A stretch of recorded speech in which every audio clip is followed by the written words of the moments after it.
What's up everybody, Simon here with Tech Visibility. I am super excited with Apple launching its new event on October 18th, and we are going to see some new products being unveiled. Particularly, we're going to see the new MacBook Pro design. There's some great changes that I'm going to go ahead and discuss in this video, as well as some of the other items that Apple is supposed to unveil during this event. Give you my thoughts on it, and hopefully you will find out some cool leaks that happen in this video of what to expect on October 18th.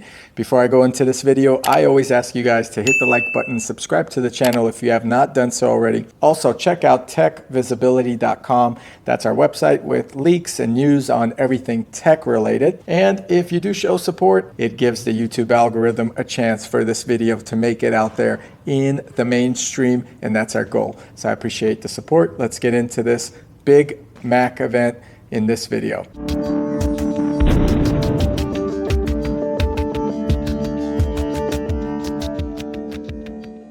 So the big news at this event is going to be two new Mac models. There's going to be a 14-inch Mac and a 16-inch MacBook Pro. These two models are going to have some crazy changes that they are hoping to attract their customers. As you guys know, the M1 processor that was launched by Mac for the previous generation was well received. The MacBook Minis, the MacBook Pros, all became a lot faster, a lot quieter, and did not feel like they're struggling to keep up with some of the toughest tasks out there. One thing I'm looking forward to in comparison to the previous generation MacBooks is a thinner design bezel. So think of it as the new iPad Pro thin design bezels versus the old iPad Pros. This change will enable you to gain an extra inch or so on your MacBook screen, and it's going to look more sleek, more modern, and possibly a good reason to upgrade to the new MacBook Pros. Now, we have already seen hints that there would be a 3024 by 1964 resolution and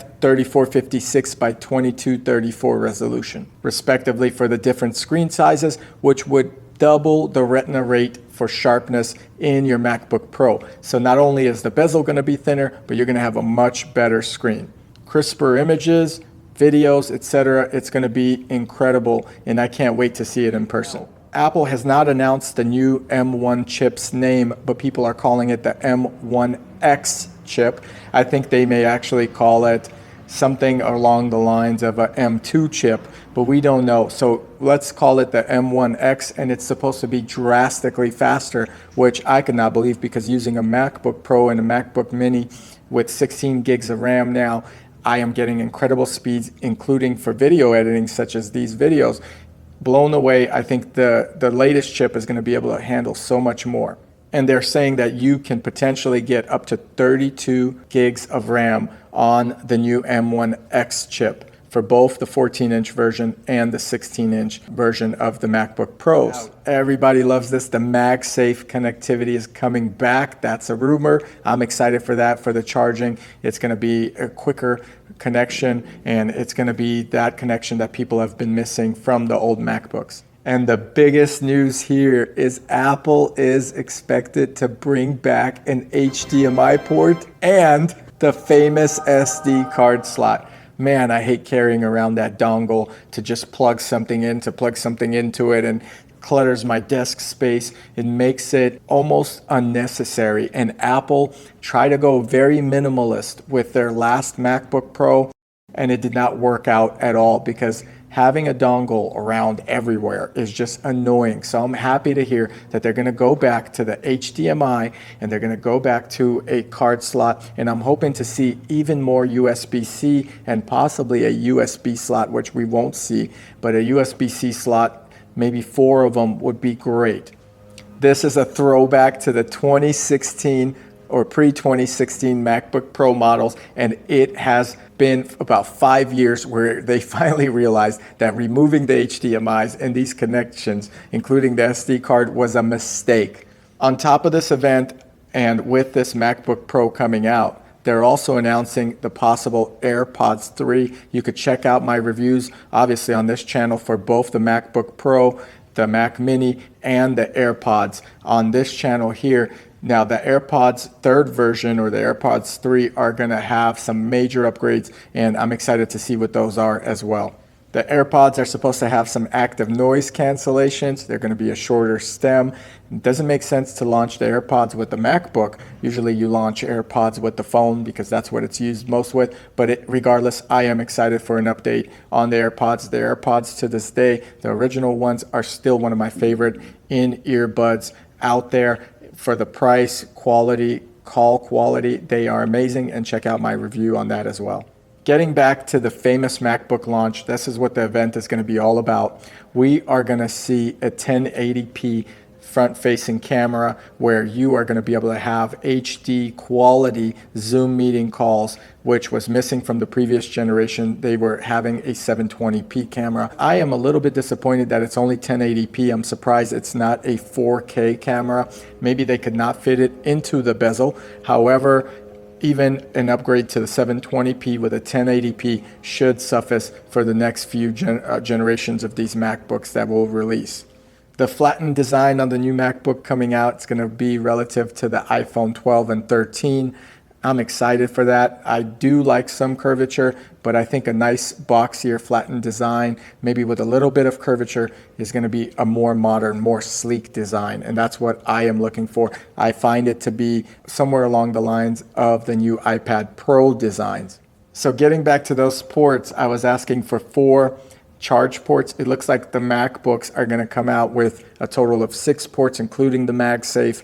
That's going to give you a MagSafe charging, an HDMI charging, an SD card slot, and then you're going to get 3 potential USB-Cs. I'll take it. As long as there's a USB-C on each side, that is a win. I would have liked to see 2 USB-Cs on each side, plus all the additional ports, because no one uses the side of your computer for anything aside from plugging things in. So as long as it fits, I am all for it. I would say load them up with all the SD card slots, USB-Cs. I would even honestly put a USB, even though USB is kind of becoming obsolete.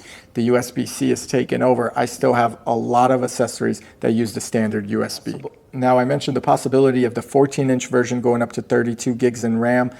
It is actually potentially possible to go up to 64 gigs of RAM, definitely on the 16-inch version, but we may see Apple announce that you could go up to 64 gigs of RAM on the 14-inch version of the MacBook Pro. With that said, they're talking about adding a high power mode for extra boost, which will allow the computer or the CPU to go into that extra element or level to provide the performance you need. Now, we do a lot of video editing here at Tech Visibility, and when we do green screen editing, we have seen the M1 processor reach its capacity, especially if we're adding a lot of background images and there's a lot of rendering going on. So I'm excited for the new processor and the boost feature to really see if it could handle really extensive green screen video editing on the Mac Minis, on the MacBook Pros, and that will allow true editors or professionals to go to that next level with their video editing.